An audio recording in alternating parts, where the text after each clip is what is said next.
What's up, guys? It's Ron here with your fourth stimulus check and Social Security stimulus check update, plus how to check your 2020 tax refund, the border crisis situation, and most importantly, how President Biden's corporate tax hike could affect you and your family. I'll also be answering some questions from the comments and also shouting you guys out today. Plus, we also have our latest personal finance tidbit on the stock market for beginners. So definitely stay tuned, you guys. But first, I want to say welcome back to all my subscribers. I really appreciate you guys. And for those who are brand new to the channel, my name is Ron. We cover all things personal finance, investing, how to generate multiple streams of income, and of course, stimulus check updates and stimulus package updates. So if you haven't already, be sure to tap that subscribe button and also hit the notification bell.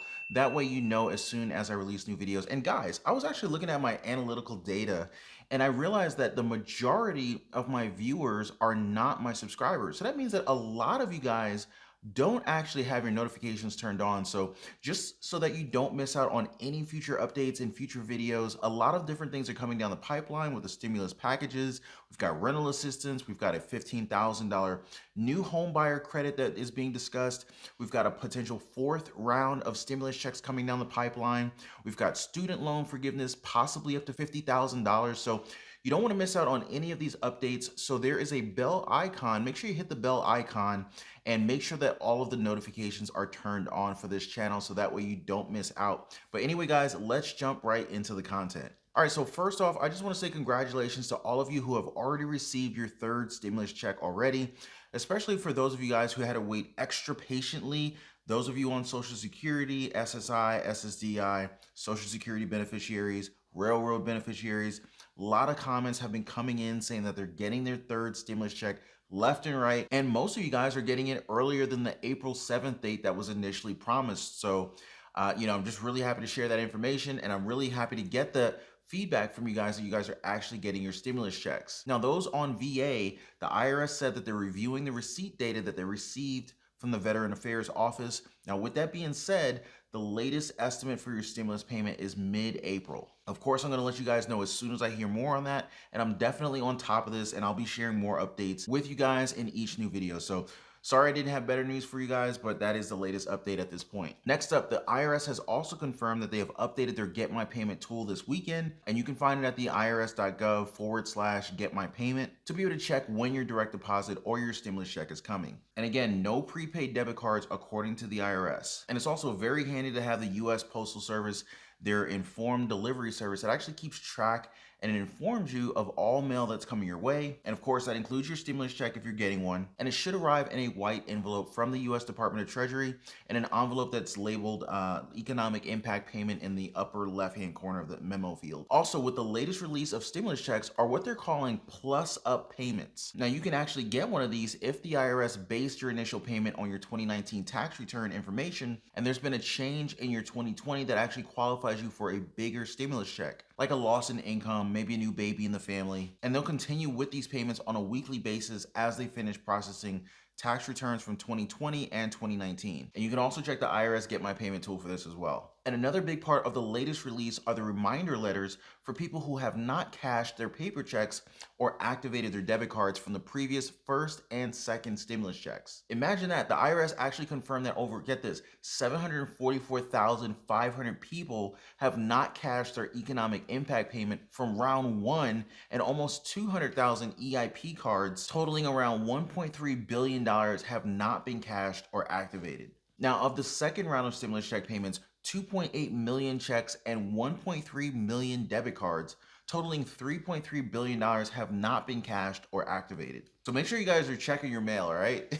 And they've also released information about your 2020 tax returns. And I know some of you guys have been asking about this, so I wanted to make sure I brought this up. So if you're still waiting on your tax return, either through direct deposit to your bank or as a paper check, don't file a second return or call the IRS. Instead, you want to use their mobile app or their web tool. Now, the mobile app IRS To Go is their official mobile app. And you can use this app to be able to check your refund status, make a payment, find free tax preparation assistance, sign up for helpful tax tips, and more. And the app is available in Spanish and English, and you can download it from the Google Play Store, from the Apple App Store, or even Amazon. And you can also use the Where's My Refund tool on the IRS website. Like the Get My Payment tool, you can enter your information, and that way it gives you your current status of your tax refund. It also updates overnight, so you only have to check it once a day. Also, if it's been more than 21 days since you e-filed your federal tax return, then you should actually call them directly. But that's if you filed it online.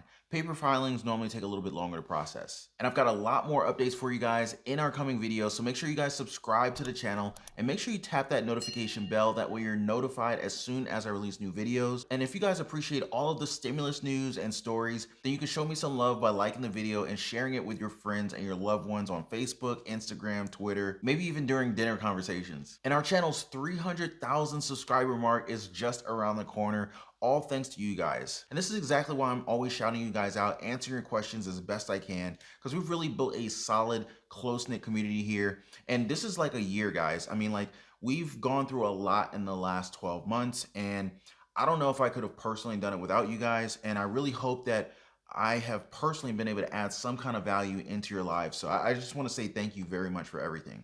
But anyway, we've got so much more coming up in this video, including all about the current border crisis and how you may end up paying for Biden's corporate tax hike all along. Yeah, I know. But we also have our tidbit on the stock market for beginners. We've got all that more, so definitely stay tuned. Meat eating plants, aliens living among us, and animals evolving into crabs? These are just some of the crazy, interesting topics that you can learn about on our partner channel, Matter. They're the go-to channel for fascinating science videos that you can easily get hooked on from beginning to the end. And they even take requests too. So definitely check them out in the link below in the pinned comment. But for now, we're gonna jump right back into the stimulus update. So guys, the US border crisis is literally getting worse by the day. By the end of the year, we're likely to encounter more than 2 million migrants at the US-Mexican border. And that's the latest government estimate. And according to Homeland Security Alejandro Mayorkas, I apologize for messing up his name probably, he said we are on pace to encounter more individuals in the southwest border than we have in the last 20 years.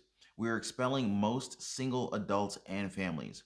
We are not expelling unaccompanied children. As of Wednesday, there were 4,966 children in Customs and Border Protection custody and 13,204 children in Health and Human Services custody. But what's behind it all? A lot of contributing factors played a part in this one, like coronavirus, you had the Central American gangs, and of course the possibility of the American dream. Now, Melissa Lopez, the executive director of the Ocean Migrant and Refugee Services in El Paso, she shared, "You have people that are so desperate to enter the United States that they try to run in front of my car on the freeway, which has happened to me twice in the last week. It's crazy out there." But President Biden confirmed that they're discussing things with Mexico. He says, "We're in negotiations with the president of Mexico. I think we're going to see that change. They should all be going back, The only people we're not going to let just sit there on the other side of the Rio Grande by themselves with no help are children." And there's also a pending bill in Congress to address the lack of resources whenever there's a large upswing in the number of migrants that are arriving at the US-Mexico border. And Vice President Kamala Harris seems to be becoming the face of the White House response, even though her official task is leading the diplomatic outreach to Central American countries to address the root causes of migration. And she tweeted Monday night a photo of her with the special envoy for the Northern Triangle, Ricardo Zuniga, and her national security advisor, and said they are implementing our plan to engage governments and people of the region and address root causes of migration from Central America. This will take time, but it's important and necessary work. So let's see how all of this develops in the coming days. But what do you guys think? Are they handling the border crisis well enough? Should they shift attention back to the pandemic and stimulus? Drop me a comment down below. I would love to know what you guys think about this. And I also want to know what you guys think about President Biden's corporate tax hike, since it may affect us after all. And I also want to know what you think about President Biden's corporate tax hike, since it may affect you after all. And we know he's repeatedly said he will raise taxes on only those who are earning over $400,000 per year. His tax law will only target those higher income taxpayers, and the corporate tax will be raised from 28% to 21%. Now, the problem is corporations will ultimately end up hurting workers in the form of lower wages, maybe even layoffs for all we know. And according to John Karch, who is vice president of communications at the right-leaning Americans For tax reform, he said that the corporate tax is not just absorbed by the companies, it's shouldered by workers in terms of lower wages. One study published by the American Enterprise Institute, a conservative think tank, found that a 1% increase in the corporate tax rate is correlated with a 0.5% decline in real wages. And in 2007, the nonpartisan Congressional Budget Office determined that workers pay more than 70% of the cost of corporate taxes. So in the same way that this will generate about $740 billion in new revenue over the next decade, it will also reduce GDP by 0.8% and eliminate 159,000 jobs and reduce workers' pay by 0.7%. Now, that's some scary stuff right there. Now, I do think that they can still kind of remedy this by putting some guardrails in the bill. I mean, but come on, guys, they're literally the ones that are making the law. They can put in a part that says, that the taxes can't be taken away from workers' wages. But what do I know? I'm just a YouTuber jumping on here chatting with you guys every day. But anyway, I'm just sharing my thoughts on this. But what do you guys think about this? Let me know down in the comments. But I gotta say this, it's funny when they try to add new taxes. They try to address or they try to levy taxes on a certain group. And it's funny how the way the economy works, it's not necessarily the group that you intended the taxes to be levied on. It could be other groups that were unintended, kind of like unintended consequences. But anyway, guys, like I said, I love to hear what you guys think about this one in the comments. Cha-ching! All right, enough about our money being taken away. It's time to talk about money coming in through our personal finance tidbit of the day. And I know you guys are excited about today's special tidbit, as we'll be talking about the stock market for beginners. And here's what you guys have been asking for in the comments. So the first comment comes from Bessie Thompson. She says, Ron, I want some stock tips, please. The problem is I really don't know how to get started with stocks, and I don't know how to get started with investing. I desire to know. Bessie, I got you. Next comment comes from Donna Atkins. She says, Ron, please give me more information on investing in stocks. Thank you. Ruth Goslin says, Ron, can you tell me how to invest all of it? I'm new to investing. Sonia Wiseman says, hey, Ron, I want to know more about the index investment. And I want to say thank you for keeping us informed. Always, always, Sonia. And the last one comes from Young Jaffe. He says, Ron, I'm one of your newer subscribers, and I cannot begin to tell you how much the information you give helps me out, especially with the fact that me and my girlfriend are expecting both our first child. Wow, man, that's a life-changing event. I wish you all of the best and congratulations to you guys. He goes on to say, but I also have questions about how should I begin investments? What should I invest in? Hey, Young Jaffe, I remember being in your shoes about 12 years ago, almost 13 years ago, when my wife was pregnant with our first son. So, I know what you're going through. You got this, man. And it's smart of you to be asking about what types of investments that you should be invested in.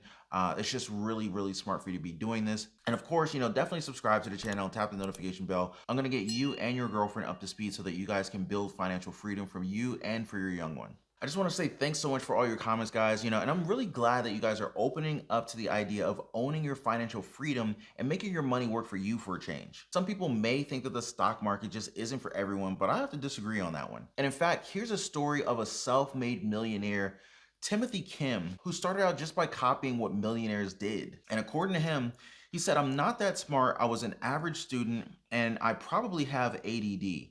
I probably have ADD too, I don't even know. And I just found the right people who've already done it and I just follow what they do. And he officially became a millionaire just last year, right in the middle of the pandemic. And it all started back when he was a college student and followed his professor's words, immediately invest and go in on the market. Now, although he was only making minimum wage at the time, working as a personal trainer and campus employee, he managed to invest about $1,000 into the stock market. And that's how he got his first $1 million. And he just kept putting his money in and looking out for the funds that have the lowest fees. He also kept an eye out for mentors to learn from along the way. And overall, that's pretty much what set him apart. He took the first step. A recent survey of people with investment accounts found a glaring pattern. The survey said people of all ages second-guessed their earlier decisions around investing. And among all the age groups, the most common regret was not starting to save for retirement earlier at 31% and not investing in stocks sooner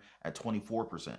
And this is exactly why I'm so passionate about helping everyone to, wake up and actually get started on their financial freedom journey. The best time to start was 10 years ago, but the second best time to start is right now. And for some, that would mean getting started on stock market investing. And you know me, I'm more for the long-term steady growth strategy. And so that's why I highly recommend starting your stock market 101 with an index fund. Now, of course, this is not financial advice, it's purely for entertainment purposes. But an index fund is a list of companies that have already proven themselves as solid players in the market.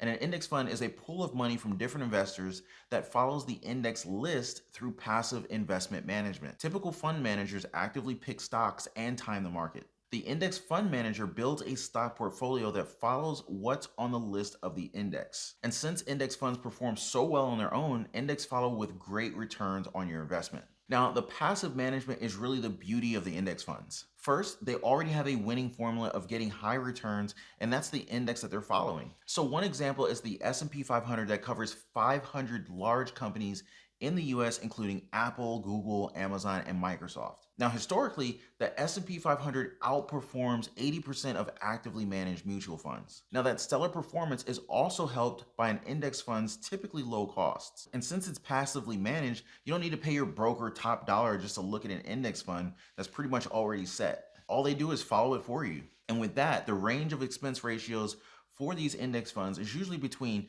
0.2 and 0.5%, which is much lower than the 1.3 to 2.5% that you normally would see with actively managed funds. And the total cost savings don't stop there. Index funds don't have the sales charges, also known as loads, which many mutual funds do. Now, I'm not against mutual funds, but I'm just saying, generally mutual funds will be more expensive. And with those loads, that's when your broker takes from your profits when you sell your shares. Now, obviously, we don't want to have to pay any more than we have to, right? And it doesn't cost you anything to look, guys, so you might as well just try it out. And a good place to start might be looking at some index funds, maybe like the Vanguard 500 index, maybe the Vanguard Total International Stock Market, maybe even the Vanguard Total Bond. Now, these track different indexes, so you can definitely read up on each of them. But let me know what you find. I would also love to hear your stock market investment story in the comments down below. I always love hearing from you guys. Have you tried an index fund? Have you tried any individual stocks? I'd love to hear your stories. And you can also tell me if you want to know more about index funds, stock tips, side hustles, saving money, or even building a business. Just leave me a comment down below and I'll be sure to read through them. So anyway, guys, that is all for the fourth stimulus check and Social Security stimulus check update,